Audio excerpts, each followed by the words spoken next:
my VPN. It's definitely going to cut out for just a second.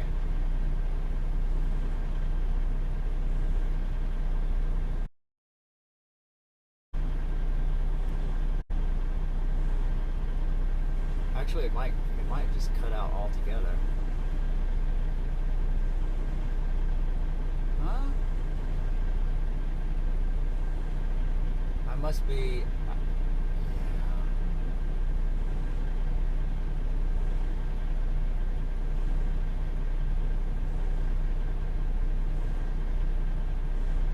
Yeah, I think it completely ended the stream when I did that. Let's find out.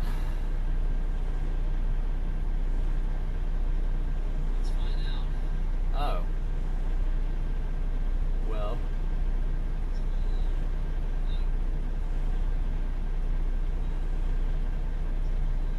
Didn't end the stream. Interesting. The stream actually looks okay. How is that possible?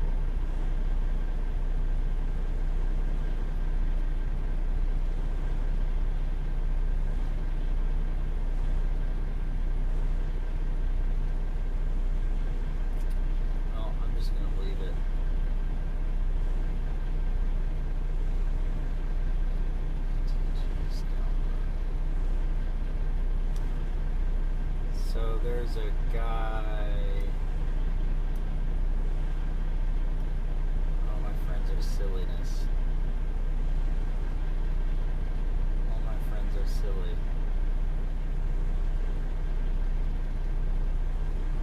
Welcome back. I think I freaking when I turned off my VPN, it like didn't like that at all.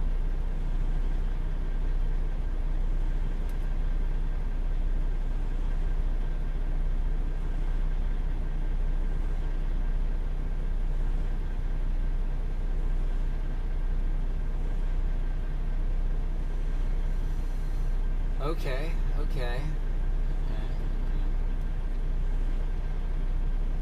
So we are looking at some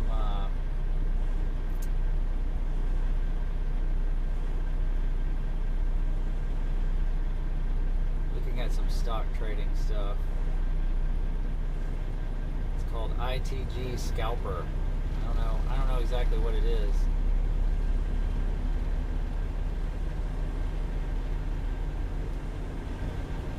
My friend's telling me about it.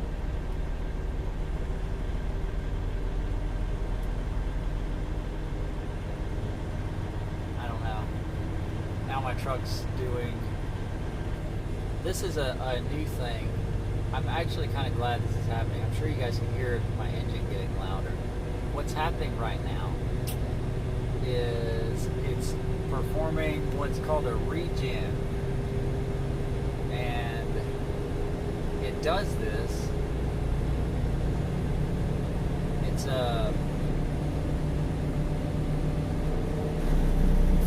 an anti-pollution sort of mechanism. These new diesel engines they actually pollute less than a car. They overall they're like 90% less pollution than the diesel engines with no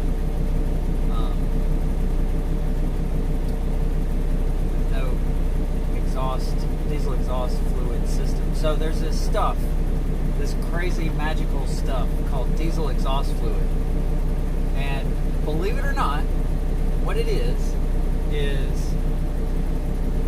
a very concentrated solution of urea, which is what your urine is made out of. So it's a high concentration of urea. This is 100% true. You can Google it. Not make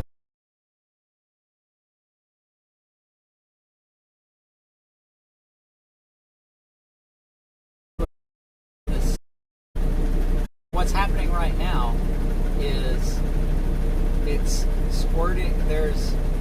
there's a special filter, and this filter like filters out all the bad particulates, right?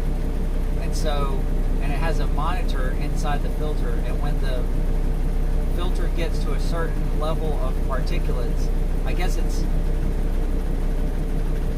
I would assume it's like parts per million or whatever. So whenever this filter gets to that point, what happens is it squirts the diesel exhaust fluid onto the filter and superheats it. And what happens is everything is like combined together, and it sort of just, it makes the particles not float up into the atmosphere. So it basically just turns it into soot, and the soot just, it goes out of the exhaust and just basically onto the ground. It's really like, so like I think as a result, any vapor that comes out of the exhaust is like almost drinkable water. Like it's very, very, and I could be like mistaking, because I just briefly looked it up, but most of what I'm saying is fairly accurate. I don't know about the water part. You know what? Let me just retract that. I don't know what part, but I know that it's like 90% more efficient than it used to be, like 20 years ago, or however long they've been doing this.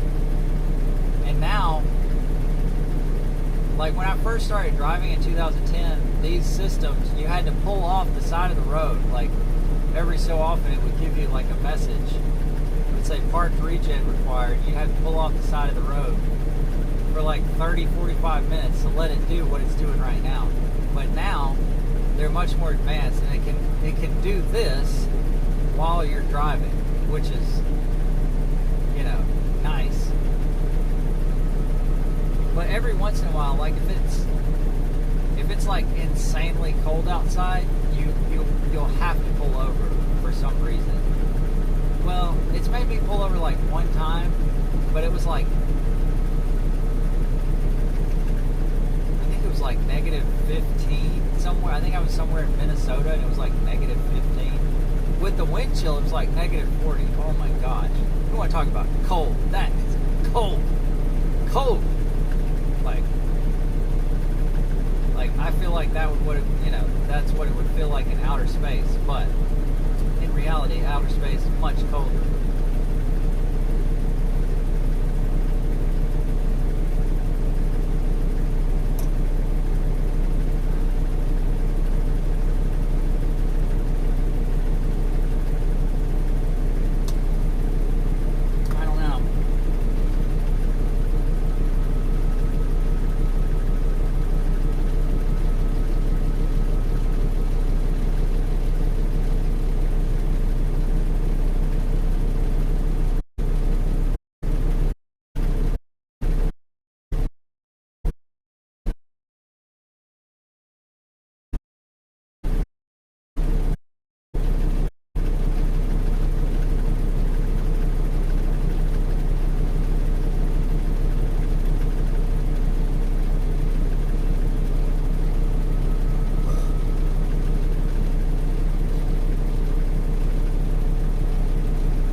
see what you're talking about, period. I just don't know.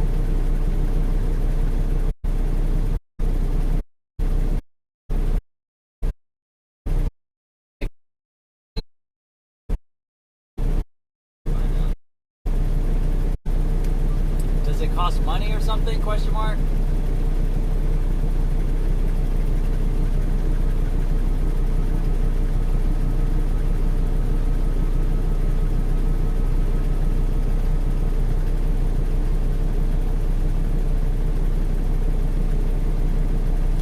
Oh, okay. I'll take a look on my PC.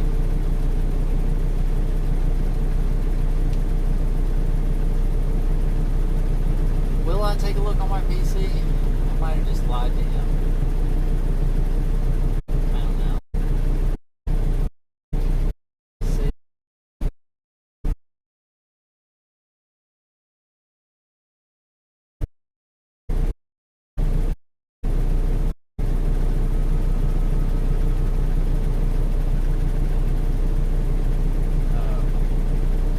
Yeah, it's not great.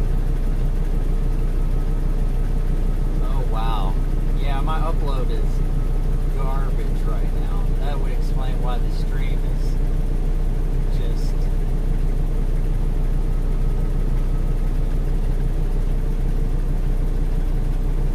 It's like a third of what it should be, roughly.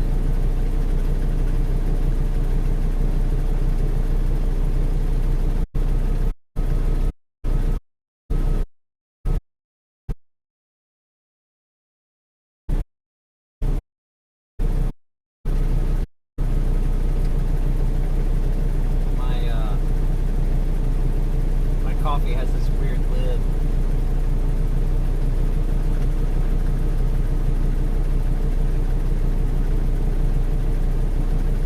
It has this piece that, like when I drink, it touches my nose because my nose is like crazy big. See that? So like I have to get the coffee off of it, otherwise I'll have coffee on my nose, which has happened many, many times.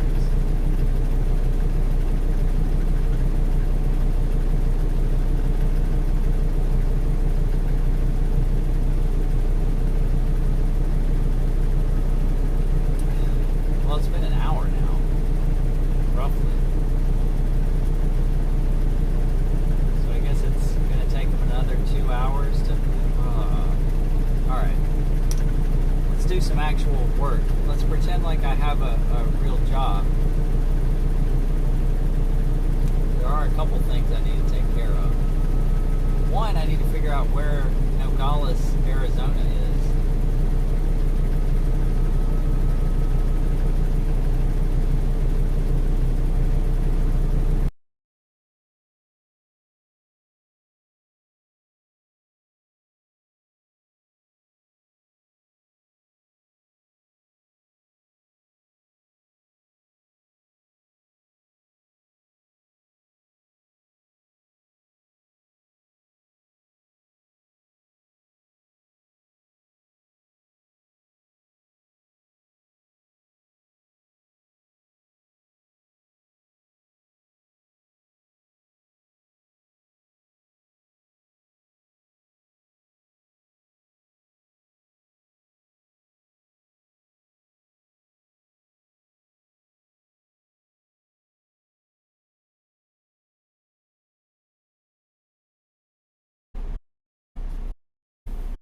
Oh my god.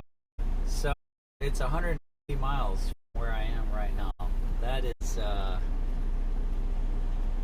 oh wow, wait a minute though.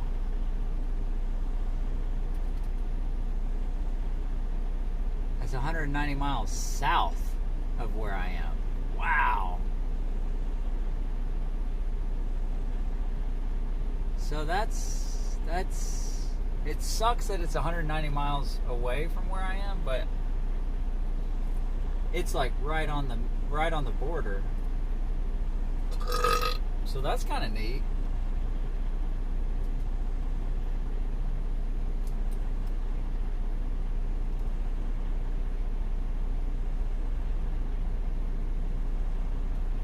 Gotta tell my my or something.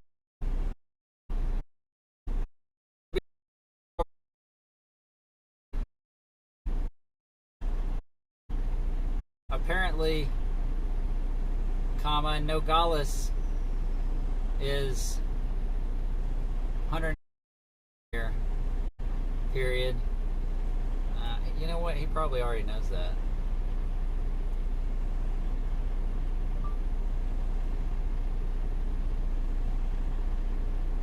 Did you say this load from Nogales was a drop-in hook? Oh, it actually says it. What am I talking about? I'm just going to scroll up through the chat. Sometimes I don't text. Drop trailer load. As soon as you get there, you don't have to be there. Oh, okay. He's talking about the dropping. They said it's going to take about 3 to unload. Period. Is the next load a drop at the ship, comma, receiver only, question mark? That encompasses everything that I need to say.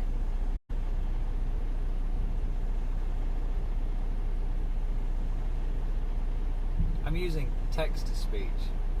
I guess that much is obvious. Ugh.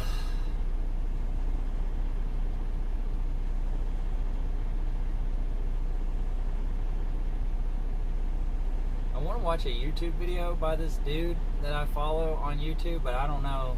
I have no idea what the rules are about that.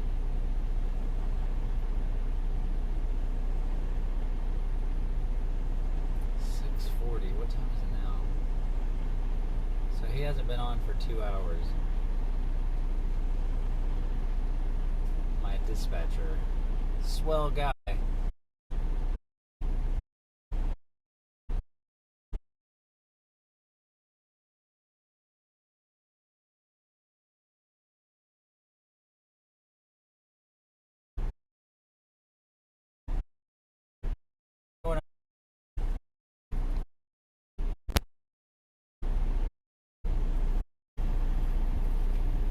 What's kind of funny is like this seat has like this air powered thing. So if you ever hear that during the stream, that's what's happening.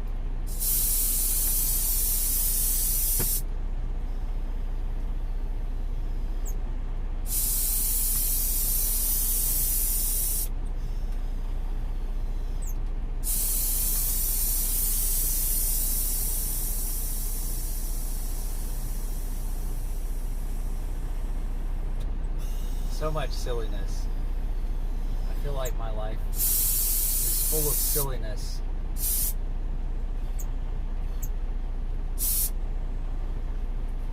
You have to have a certain amount of silliness in your life, or you probably just won't be happy.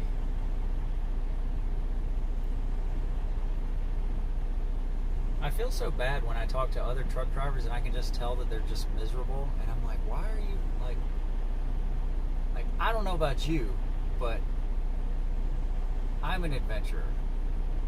I have yet to be shot in the knee. I have yet to take an arrow to the knee. So,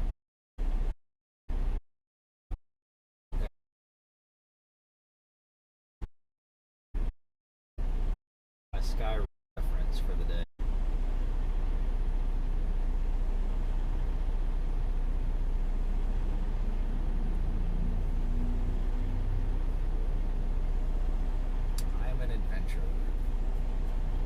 I feel like I kind of am a modern day adventurer.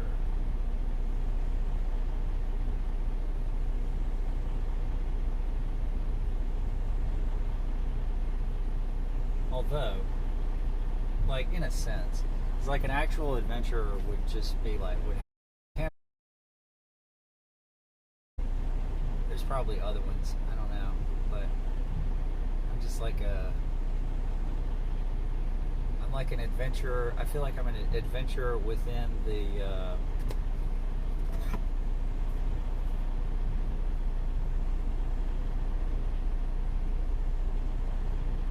context of my situation.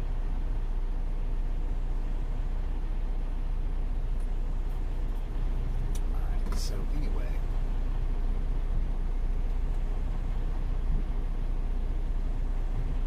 You know what? I'm just going to watch it and we're just going to see what happens. Because I'm curious. I have no idea what Biden's... So let's talk about the Biden tax plan. It's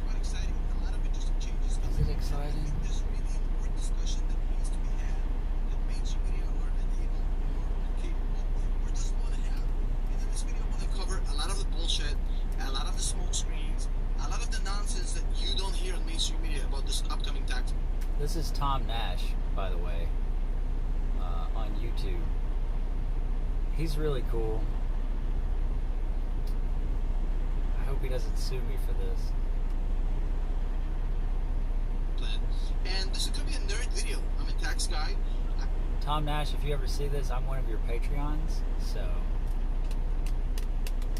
And I'm plugging your channel, so please don't sue me, and I love you.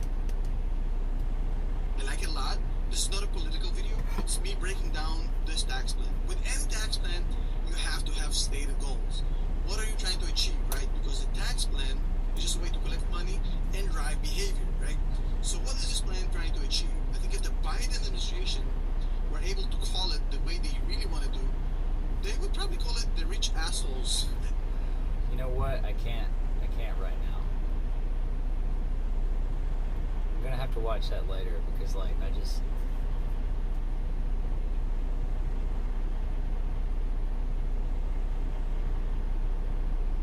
You know what? I need to, like, put this coffee down for a minute. That's what I need to do. It's actually quite strong. I purposely made it strong last night because it's dark. It's a dark brew, or dark roast. That's the right word. And oh, here comes a tractor. Check this out.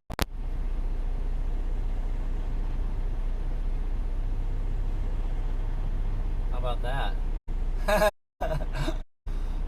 Yeah, it's a dark roast, and if you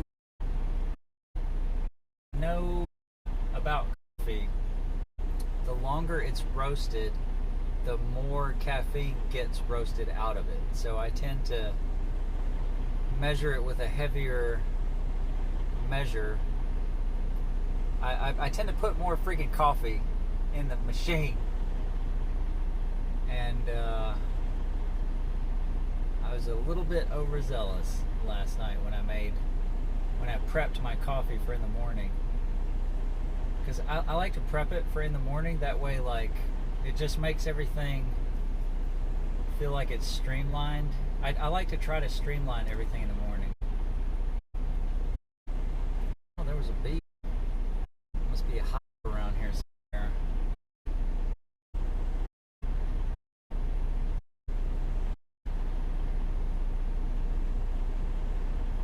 I like honey. Honey, I've heard is technically carnivore, but it contains a lot of carbohydrates. I used to put honey in my coffee, and I still would, but the problem with honey is, even though it's like a natural sugar, and it's probably literally the best sugar that you can possibly ingest, is it makes you crave. So honey, it's not, you know, be healthy.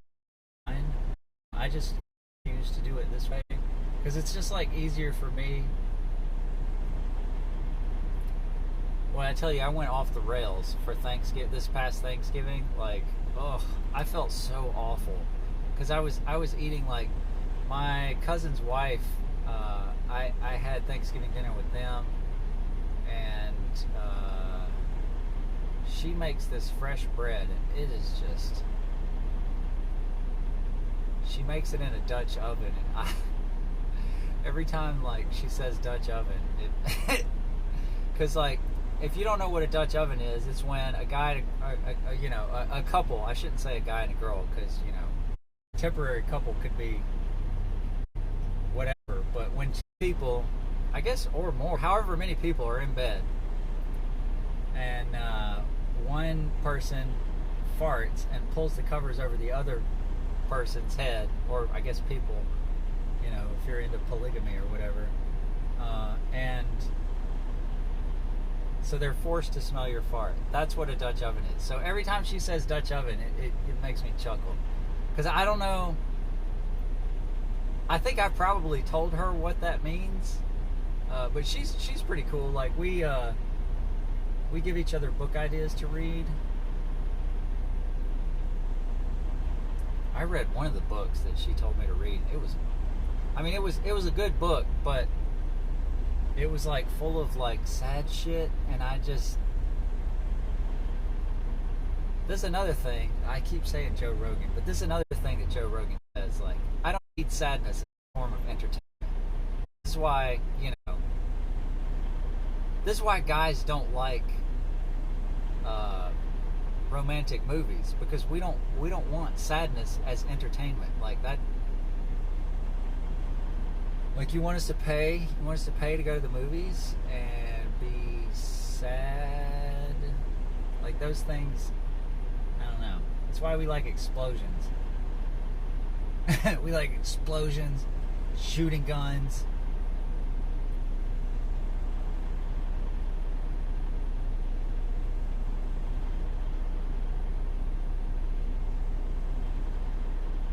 I actually don't own any firearms. I used to have a rifle and a pistol. I had a Springfield 03A3 30-06 that I inherited from my dad.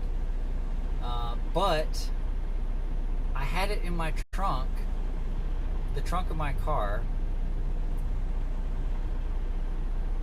Oh, I remember what happened. Me and some buddies went out to the shooting range, and I had it in the trunk of my car, and I forgot about it. It was in my trunk. I totally forgot about it.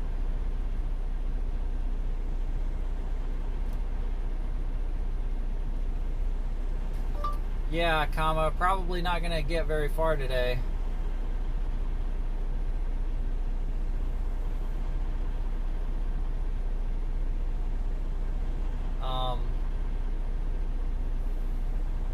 I had it in the trunk of my car, and I was in Columbia, South Carolina. Got stolen,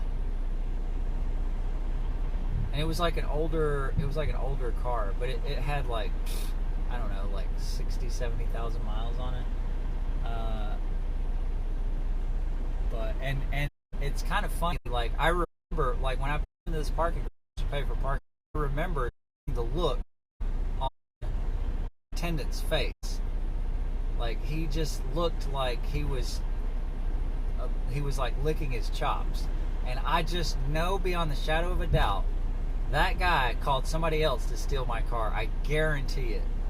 I know this, in my bones.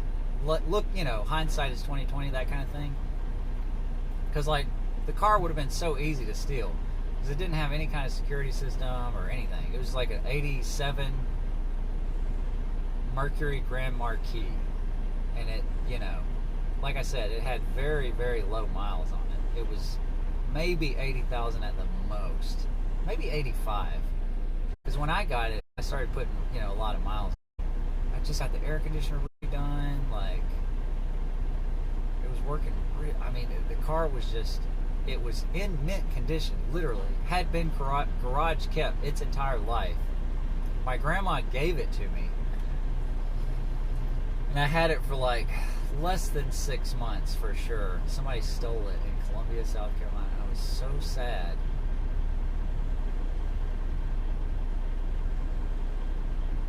Because I had that gun that was a hand-me-down from my dad.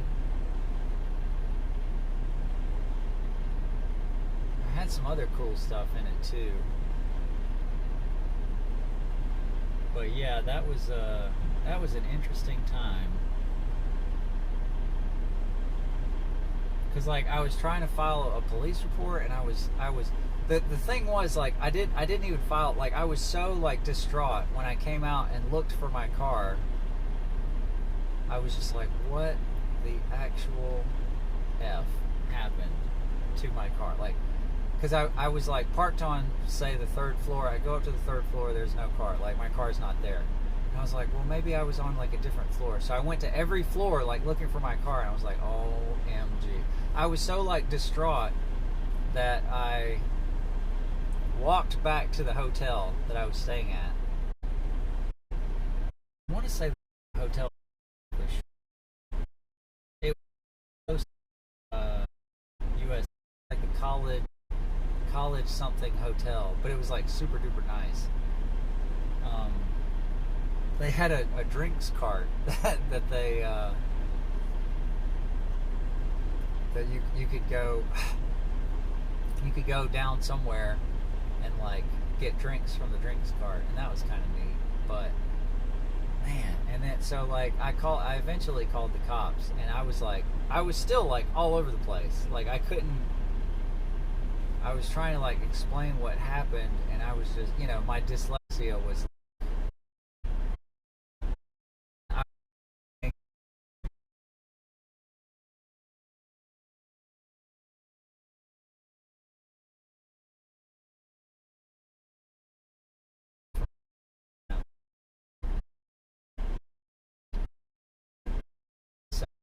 very short.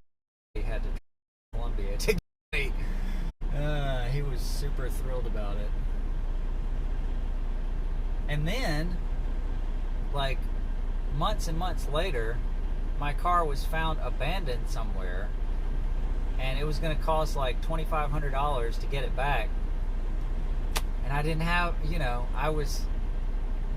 I didn't have a really good job at the time, so I surely didn't have $2,500 to pay for the. I guess it was being held at a towing place or whatever, because a lot of towing places have cars like a day, whatever, and they wait